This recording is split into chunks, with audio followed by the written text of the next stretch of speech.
देखो यार, अब आईपीएल की जंग को शुरू होने में ज़्यादा वक्त बचा है नहीं, क्योंकि आप लोगों को अच्छे से पता है कि अब आईपीएल को शुरू होने में केवल 3 या 4 हफ्ते बचे हुए हैं।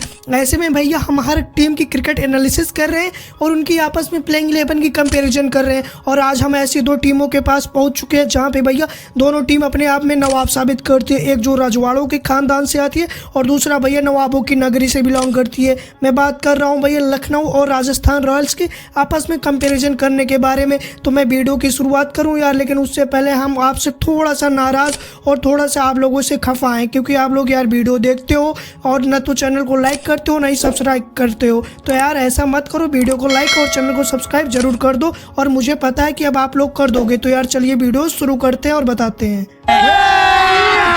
अभी मजा आएगा ना वीडियो। देखो यार, जब मैं इन दोनों टीमों की आपस में कंपैरिजन करने की शुरुआत करता हूं तो ओपनिंग पेयर से जो मुझे खिलाड़ी नजर आते हैं वो अपने आप में भी अद्भुत हैं। जब मैं इनके ओपनर खिलाड़ी की बात करता हूं तो भैया आपको दो बड़ा नाम नजर आएगा, जिसमें पहला यशस्वी जायसवाल जो राजस्थान की तरफ से ओपनिंग करते हुए दिखेंगे और वहीं पर भैया लखनऊ सुपर जायंट्स की तरफ से काइल मेयर्स देखने के लिए मिलेंगे। और जब मैं यशस्वी जायसवाल की बात करता हूँ तो पिछले सीजन उन्होंने 14 मुकाबले खेले थे, 625 रन निकला था और उनका एवरेज भी 48 के आसपास का था। और वहीं पर उनकी स्ट्राइक रेट की बात करूंगा तो 163.61 का था।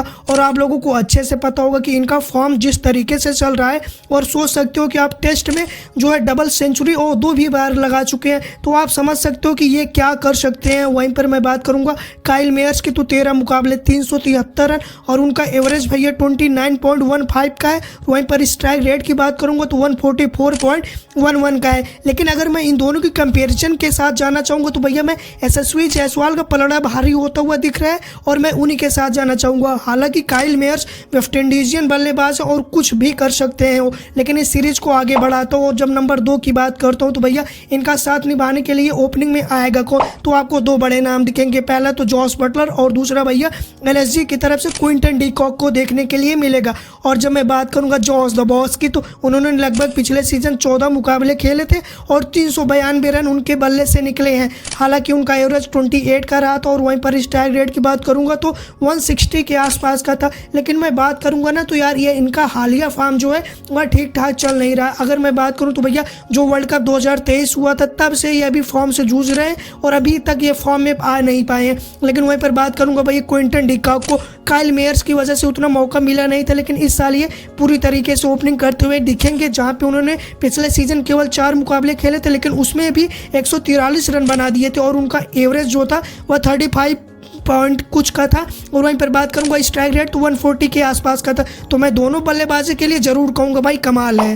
क्या बात है सर, क्या बात है सर, क्या बात है, ये बात है। और इस सीरीज को और आगे बढ़ा तो अब मैं मिडिल ऑर्डर की बात करता हूँ या नंबर 3 पे बल्लेबाजों की बात करता हूँ तो भैया आपको राजस्थान रॉयल्स की तरफ से दिख जाएंगे कप्तान साहब, और वहीं पर भैया लखनऊ की तरफ से दिख जाएंगे आपको देवदत्त फटिक्कल। और वहीं पर बात करूँ भैया संजू द सैमसन की बात करता हूँ तो भैया 14 मुकाबले 362 रन और एवरेज उनका 30.16 का है। और वहीं पर स्ट्राइक रेट की बात करूँ तो 150 प्लस का है। लेकिन मैं इन सब से हट करके संजू के लिए एक बात है जरूर कहना चाहूँगा यार, देखो ये इनके पास अच्छा मौका है कि अपने आप को साबित करें, तभी इनको T20 स्क्वाड में वो कप्तानी का जरिया या फिर कह लीजिए वो प्लेइंग स्क्वाड में इनको जगह मिल सकती है। नहीं फिर भैया इनको जो T20 वर्ल्ड कप होने वाला है उससे इनको दूर रखा जाएगा और यही इनके लिए बेस्ट मौका है कि भैया अपने आप को रिटर्न करें। लेकिन वहीं पर बात करूं देवदत्त फटिक्कल की, पिछले सीजन उन्होंने 11 मुकाबले खेले थे, 261 रन निकले था और एवरेज उनका 26 का रहा था। वहीं पर स्ट्राइक रेट की बात करूंगा तो 130.50 का रहा था।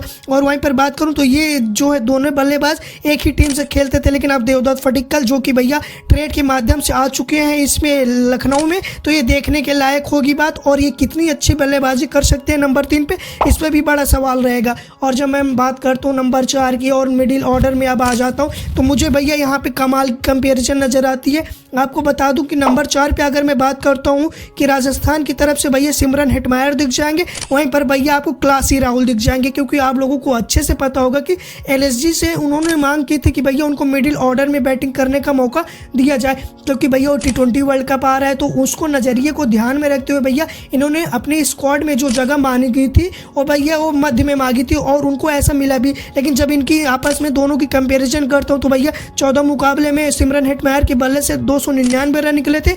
लेकिन वहीं पर बात करूँ KL राहुल आधा चोटी लोग चुके थे और आधे IPL से बाहर हो चुके थे और उनके बल्ले से 274 रन निकले थे। तो आप सोच सकते हो यार, केवल 9 मुकाबले और 274 रन, अगर ये 14 मुकाबले खेलते तो ये आंकड़ा कहीं 400-500 के आर पार होता। तो आप समझ सकते हो कि क्लासी राहुल के पास वो क्षमता है, वो बल्लेबाजी है कि वो किसी भी परिस्थिति में भैया टीम का जो है जायजा ले सकते हैं या फिर जो है टीम को मुश्किल परिस्थिति से बाहर निकाल सकते हैं। बाकी मैं इनके लिए एक ही बात कहूँगा यार, KL राहुल कमाल हो आप। जलवा है हमारा।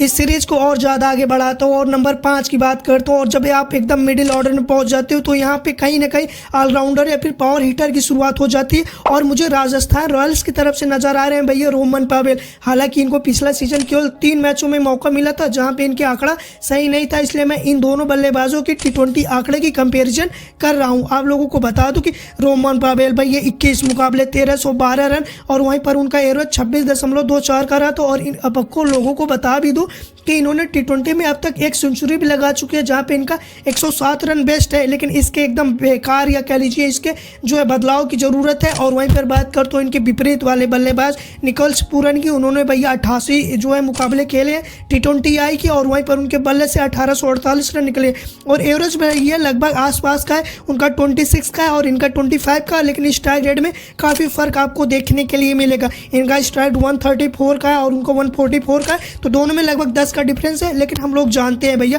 निकोलस पूरन के पास वो क्षमता है, वो काबिलियत है कि भैया वो सब कुछ आपको करके देंगे जब आपको ज़रूरत होगी। और इस सीरीज को एकदम आगे लास्ट की तरह बढ़ाता हूँ तो भैया मुझे मिडिल ऑर्डर में इनके खास बल्लेबाज नज़र आते नहीं है, क्योंकि आपको मार्कस स्टोनिस में मिल जाएंगे तो भैया आपको राजस्थान में कोई मिलेगा नहीं। ध्रुव जुरेल मिलेंगे लेकिन उनके आंकड़े वो नंबर 8 या 9 पे आते हैं तो मेरे को सही नहीं लगते।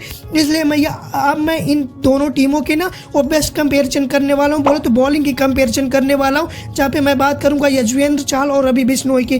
युजी चहल लगभग भैया पिछले सीजन 14 मुकाबले खेले थे और उनके नाम 21 विकेट रहा था और उनका एवरेज भैया 20 के आसपास का रहा था। लेकिन रवि बिश्नोई भैया 16 मुकाबले भैया और उनके बल्ले से जो है या कह लीजिए उन्होंने अपने गेंदबाजी के दम पे 16 विकेट अपने नाम किए थे और उनका एवरेज भैया 24.87 का था। और ये इन दोनों में जंग होने वाली है, ये बातें आप लिख के ले लो, क्योंकि भैया युजी चहल कहीं ना कहीं वो फिराक में रहेंगे कि यहाँ पे अगर अच्छी परफॉर्मेंस देते हैं तो भैया वो T20 वर्ल्ड कप में रवि बिश्नोई को जो है अंडर एस्टिमेट कर सकते हैं और अपनी प्लेइंग 11 में जगह बना सकते हैं। बाकी नज़रें तो रहेंगी युजी चहल पे भी और रवि बिश्नोई पे भी, क्योंकि आप लोगों को अच्छे से पता होगा कि यही सो भैया T20 स्क्वाड के लिए वो टीम की घोषित होगी और भैया उनको प्लेइंग 11 में जगह भी मिलेगी। बाकी आप इन दोनों की कंपैरिजन में आप क्या ओपिनियन रखते हो, आप अपनी राय कमेंट करके ज़रूर बताइएगा। बाकी एक बात है, ये बड़ी अच्छी बात कही आप।